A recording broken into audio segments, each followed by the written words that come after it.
Nous dit le Kitso. Lachen tzarich adam litgaber ka'ari. Donc au Seif Gimel, donc le Kitso nous a rapporté la Mishnah de Yehuda ben Tema qui dit, que nous disons dans la Tfila du matin, après les Korbanot, Yehuda ben Tema Omer, Ve'az kanamer, Ve'kal kanesher, Ve'ratz katsevi, Ve'gibor ka'ari, qu'un juif doit être Az kanamer, fougueux comme la panthère, Ratz katsevi, courir comme le cerf, pour faire la volonté d'Hachem, Gibor ka'ari, fort comme le lion. Et donc la conséquence de tout ça, nous dit le Kitzur Shulchan Aruch, Lachen tzarich adam litgaber ka'ari. C'est la raison pour laquelle un homme doit se renforcer comme le lion, umiyad sheyeo mishnato, et immédiatement lorsqu'il se réveille, ve'amar modéani, et qu'il a dit donc modéani, c'est le premier mot que nous devons prononcer pour commencer la journée. Yakum bezrizut, il se lèvera avec célérité. Comment? Tu m'as dit que... Ah, Yakum bezrizut, il se lèvera avec célérité, la voda taboreit barar vitale, pour servir à Kadosh Baruch Hu. Pourquoi avec célérité? Explique le Kitzur, Kodem shitgaber alav ha-yetzerara, avant que le Yetzerara lui aussi se réveille et se renforce contre lui, bete'anot veto'anot leval yakum, par des arguments pour le convaincre de ne pas se lever.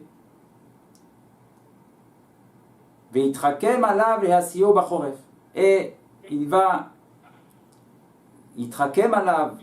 ruser contre lui afin de le détourner dans les jours d'hiver, le détourner de se lever en disant Ertakum, comment est-ce que tu vas te lever Ata maintenant, Baboker Ashkem, sitôt, Ve'akor Gadol, et il fait tellement froid, ou Bakaïtz, et en été, Yashi Enu, il va donc aussi essayer de le détourner en lui disant Ertakum mimitatra, quand vas-tu te lever de ton lit? Ve'adain lo savata mishenatra, alors que tu n'as pas encore été rassasié de ton sommeil, puisque les nuits de l'été sont plus courtes. Le soleil se couche plus tard, donc la nuit est plus courte, le sommeil est plus court. Donc va lui dire le mauvais penchant, pourquoi est-ce que tu vas te lever alors que tu n'as pas encore rempli les batteries? Ou bien avec d'autres arguments,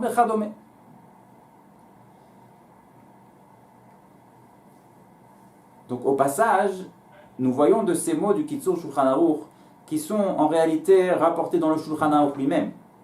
D'accord? Puisque le Shulchan Aruch commence par ces mots-là. Les mots qu'a dit ici le Kitzur sont en réalité les mots du Shulchan Aruch, qui commencent en disant Itgaber Ka'ari, qu'une personne doit se lever le matin comme un lion. Et nous dit ici le Shulchan Aruch, au passage, un principe de vie. C'est que, qu'est-ce qu'il nous a dit ici? Comment est-ce que le Yetzerara, le mauvais penchant, vient à faire détourner une personne de ce qu'elle doit faire? Il vient avec des arguments. D'accord? Pourquoi est-ce que tu vas te lever maintenant? Il fait tellement froid. Ou bien, en hiver, en particulier, lorsqu'il pleut dehors, personne n'a envie de se lever. D'accord? Pourquoi tu vas te lever? Regarde ce qu'il fait dehors. Mieux vaut continuer à rêver. Mais, il nous dit ici, le Kitzur Shulchan Aruch, c'est que l'argumentaire du Yetzerara, le fait même de procéder à un argumentaire, c'est quelque chose qui prend du temps. Commencer à réfléchir, ça prend du temps. Quel est donc le juste conseil pour éviter le piège du mauvais penchant? C'est d'aller vite. Parce qu'étant donné que l'arme du mauvais penchant, c'est des arguments, les arguments, ça prend du temps. Si tu vas vite, tu es sorti en paix du problème. D'accord? C'est la raison pour laquelle, et d'ailleurs, c'est vrai que le Kitzur Shulchan Aruch le rapporte en Seif 4, mais dans le Shulchan Aruch lui-même, de Rabbi Yosef Karo, c'est comme ça qu'il commence. Autrement dit, tous les volumes du Shulchan Aruch, cette encyclopédie de la loi juive sur laquelle nous vivons jusqu'à aujourd'hui, chaque geste trouve sa racine dans le Shulchan Aruch. Toute cette encyclopédie du Shulchan Aruch commence par quoi? Itgaber Kahari. Renforce-toi pour te lever vite le matin.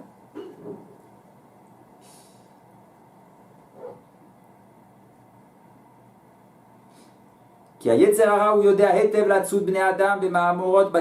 mauvais penchant sait bien, autrement dit, il n'est pas si bête que ça, il sait bien comment attraper une personne dans ses filets. Fait la reine, c'est pourquoi Kol Baal Nefesh, toute personne qui a Baal Nefesh, qui a une sensibilité spirituelle, c'est-à-dire chaque juif, Hayarev et Chared et Dvar Hashem, qui a la crainte, qui a sur lui la crainte du ciel. Tsarir et Gaber alav, il doit se renforcer contre lui, velo ishmalo, et ne pas l'écouter. Et même si la chose lui est difficile à cause de la lourdeur du corps et de sa paresse, qu'il mette devant lui la volonté d'Hachem, du roi du monde, roi des rois, Kadosh Baruch Hu. Et qu'il mette dans son cœur que si une personne l'appelait pour se rendre à une affaire où il va gagner beaucoup d'argent, ou bien récupérer une grosse dette qu'on lui doit, qu'il attend depuis des mois, que la personne est... Ça fait des mois qu'il sait, est-ce qu'il va rembourser, il ne va pas rembourser. Hop. Et voilà que maintenant il va rembourser. Ou bien qu'on l'appelait pour sauver son bien de la perte. Comme si, par exemple, si il y avait un incendie dans la ville. C'est sûr qu'il aurait été rapide à se lever tout de suite. Par amour pour ses biens. Et il ne serait pas resté, il ne se serait pas attardé dans son lit. D'ailleurs, moi je me rappelle, juste pour illustrer la chose, mais par exemple, quand il y avait des grands examens, par exemple le matin où tu dois aller au bac, je me rappelle que je n'ai pas eu besoin du réveil pour me réveiller. Même avant que le réveil ne sonne, j'étais déjà debout et prêt. Quand il y a quelque chose d'important qui arrive. Donc nous dit ici le Kitsur, en réalité, là... Pour un voyage aussi, par exemple, quand on sait qu'on fait le tôt pour un voyage, on dort mal la nuit, on est à l'affût de l'heure, etc., pour pouvoir surveiller. Absolument, absolument. Donc nous dit le Kitsur, en réalité, la vie, la journée banale d'un juif, elle n'est pas moins qu'un voyage, elle n'est pas moins que le bac, elle n'est pas moins que ces choses-là. Parce que dans cette journée que nous avons, il y a des grandes choses qui ne sont pas moins importantes que le bac, ni qu'un voyage, ni autre chose. Aller à la tfila, ça n'est pas moins important. Alors, pareil, la tfila, si on devait traduire la chose dans notre langage, ça veut dire aller parler à Hachem, parler au roi, avoir un rendez-vous à Versailles avec Louis XIV. Et ça, c'est encore rien par rapport à la vérité de la chose d'aller parler à Kadosh Baruch Hu. Donc c'est évident que cette même vitesse, cette même célérité que nous avons le matin, quand nous avons une grande chose qui nous attend, eh bien, on doit aussi l'imprégner dans nos cœurs et comprendre que c'est la même chose tous les jours pour nous juifs. Ça suppose, en fait, pourquoi on se lève pour le bac, pourquoi on se lève pour les examens importants, etc. Parce que, en fait, c'est quelque chose qui, pour nous, est important dans le sens de la vie d'ici.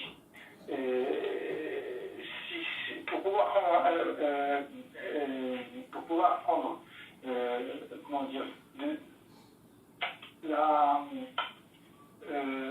l'importance de la tfila par rapport à un monde qui n'est pas celui-ci. Oui. Il y a du travail à faire. Absolument. C'est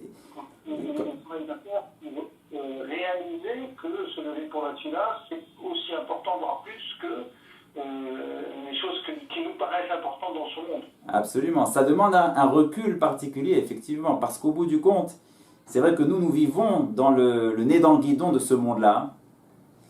Et donc, les choses de ce monde-là, qui rythment ce monde-là, les grands examens, les grands rendez-vous, comme nous sommes nés dans le guidon, elles nous paraissent être chacune le seuil de la vie qu'il ne faut pas rater, le rendez-vous.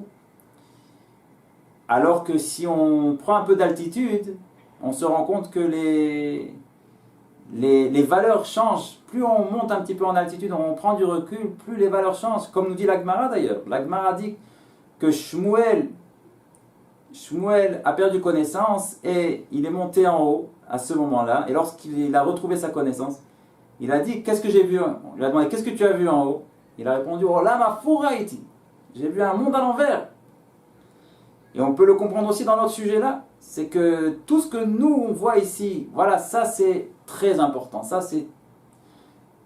Et ça l'est moins. En réalité, en haut, c'est exactement le contraire. Ce qui te semble toi être, ça n'est pas si que ça en haut. Alors que ce qui te semble être, non, pas en haut, c'est très très important. C'est la raison pour laquelle la Gemara dit au début du traité Brachot que Krum Zulut Livnei Adam, sur le verset Krum Zulut Livnei Adam, dit la Gemara Yesh Davar Sheomed Berumo Shel Olam Ve'anashim Mezazelim Bo. Et elle parle de la tfila, que la tfila, la prière, c'est quelque chose qui se tient au sommet du monde, dit la Gemara. Et les gens la négligent. Alors la question c'est justement comment facilement et pratiquement, puisque malheureusement ou heureusement on vit dans ce monde, donc on vit avec l'environnement qui est actuel. Comment faire pour justement faire ce travail de prise de conscience des choses importantes qui le sont, qui sont dans le monde futur et qui le sont moins dans ce monde? Absolument. Disons que la réponse aujourd'hui, c'est, disons que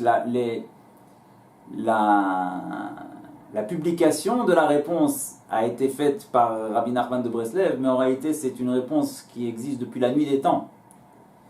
C'est ce que dans les langages de nos sages, c'est pas juste le langage de Rabbi Nachman de Breslev, puisque même le Mesilat Yesharim de Rabbi Chaim Luzzatto le mentionne que les tzadikim doivent faire cela pour arriver à leur niveau. C'est ce qu'on appelle Hitbodedut. Hitbodedut, ça ne veut pas dire juste parler avec Hachem. Hitbodedut, littéralement, ça veut dire s'isoler. Autrement dit, c'est un moment, la Gemara même rapporte que Chassidim Arishonim, dit la Gemara, traité Brachot, Chassidim Arishonim, Ayu shoim sha'a achat lifnei atfila ve sha'a achat achara atfila.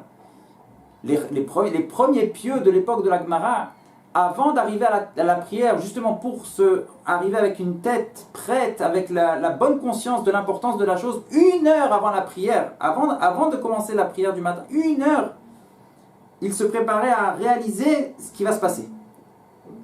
Ce qui va se passer, qu'ils s'apprêtent à parler à Hachem, que c'est la chose la plus importante qui soit au monde. 1 heure, ça leur prenait pour se préparer à la chose. Et ça, pas seulement avant la prière du matin, aussi avant la prière de Mincha et aussi avant la prière de Harvit.